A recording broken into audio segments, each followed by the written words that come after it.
Hi there, it's Keith from the Evangelical Free Church Stony Stratford, and we're continuing our series of short talks in the Gospel of Luke. And today we come to Luke chapter 7, verses 36 through to chapter 8, verse 3. Jesus is having dinner with one of the religious leaders, a Pharisee called Simon. Why? It seems a bit strange, doesn't it? The Pharisees weren't always that tolerant towards Jesus. Could it be Simon is checking him out? Well, later we find out that certain courtesies that perhaps should have been extended to Jesus haven't been. So we'll get on to that in a bit.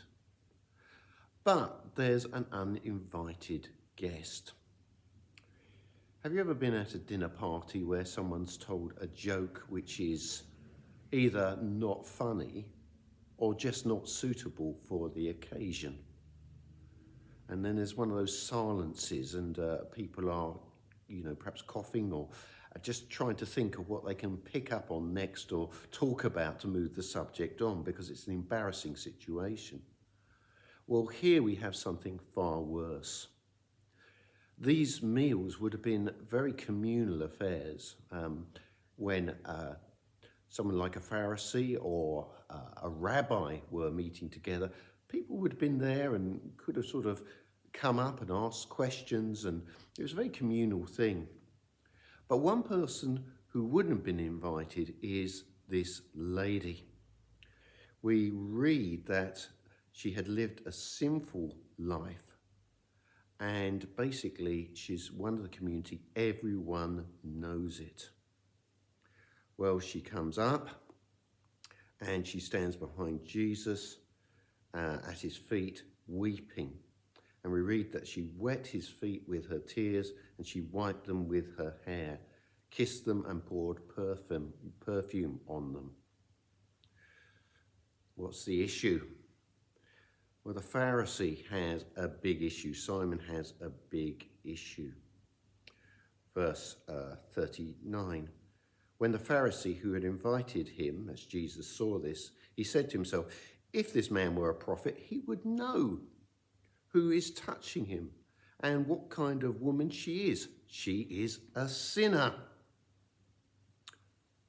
Jesus has a different issue. Basically, Jesus points out everyone needs forgiveness. So he tells a parable. Verse 41, 2 men owed money to a certain moneylender. One owed him 500 denarii, the other 50. Neither of them had the money to pay him back, so he cancelled the debts of both. Now, which of them loved him more? It may have been an embarrassing situation. In some ways, I would have thought this woman, obviously, I think it's sexual sin that's involved here. She may have been a prostitute or adulterer or something like that.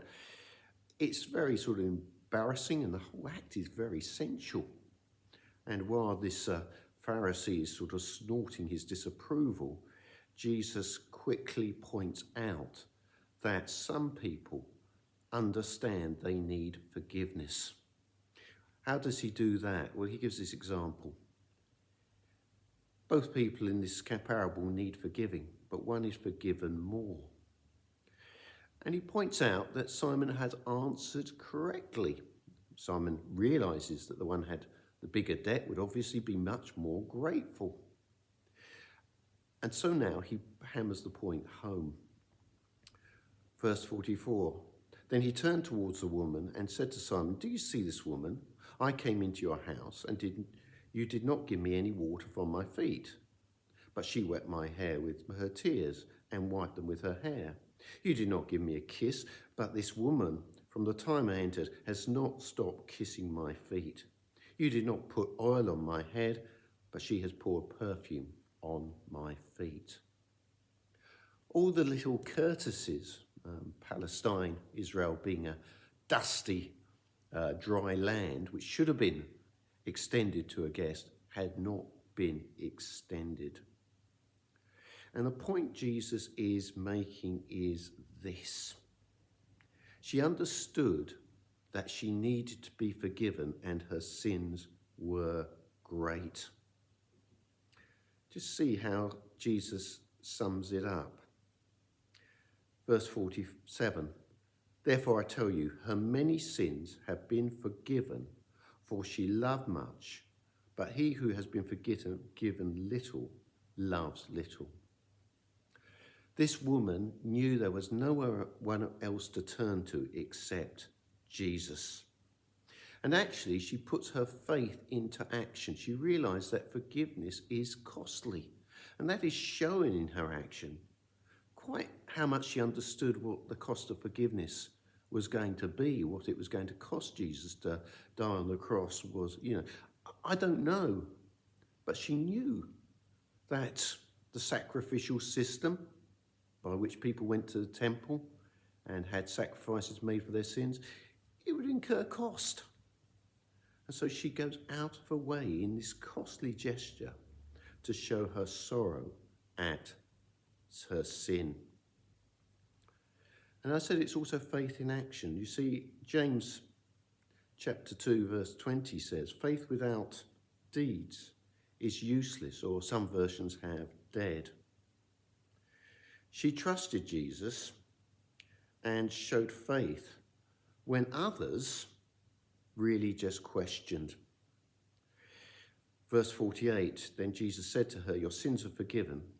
The other guests began to say among themselves, who is this that forgives sins? Jesus said to the woman, your faith has saved you. Go in peace.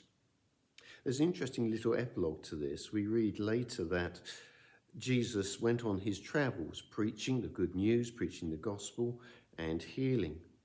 And there's a group of women who were really hanging out with him. And they provided for the needs, probably sort of doing the shopping and cooking and many things like that. And what's interesting about them is some of them were very, very influential people.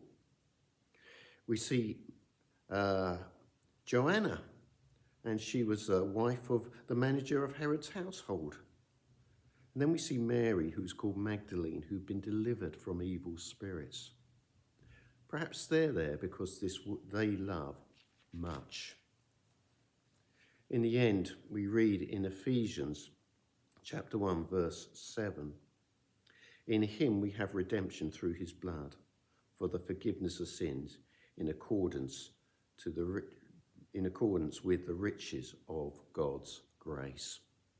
Thank you for listening.